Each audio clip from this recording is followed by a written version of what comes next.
Bonjour, aujourd'hui nous allons faire un exercice sur les équations cartésiennes de droite. Donc, dans un plan muni d'un repère OIJ, on considère la droite D admettant pour équation 2x moins y plus 5 égale 0. Donc celle-là, d'équation, on va la garder tout le long de l'exercice et elle va nous servir. 1. Parmi les points ci-dessous, lesquels appartiennent à la droite D. Donc pour cela, on va remplacer les points dans l'équation cartésienne pour savoir si elles appartiennent à la droite ou non.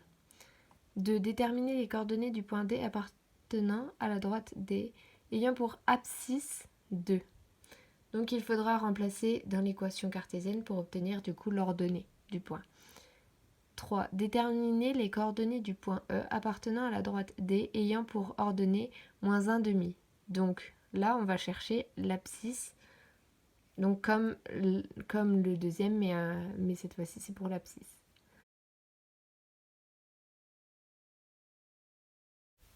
Donc maintenant, on va passer à la correction.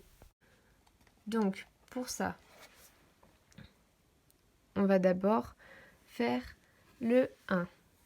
Donc on va remplacer les points. On sait que le coordonnées de A, c'est 1 et 7, donc on va les changer dans l'équation cartésienne donnée. Donc on les change et on obtient 0. Donc du coup, ça nous montre que le point A appartient bien à la droite D. C'est pareil pour le point B, on va remplacer moins 3 demi et 2 dans l'équation cartésienne donnée et on obtient bien 0. Donc B appartient à D également. Mais par exemple pour C, on remplace également x et y dans l'équation cartésienne et par contre on obtient moins 7. Donc vu que c'est différent de 0, le point C n'appartient pas à la droite D. Ensuite on va passer au petit 2. Donc cette fois-ci, vu qu'on nous donne l'abscisse, donc je rappelle, dans une équation cartésienne, c'est ax plus b, y plus c.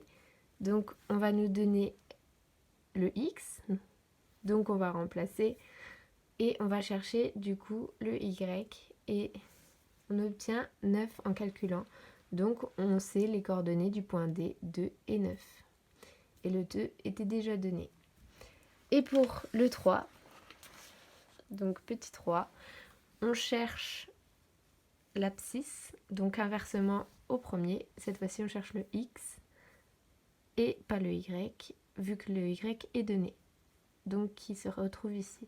On calcule et on obtient 7 demi, qui est donc le x du point E. Et nous avons le point E.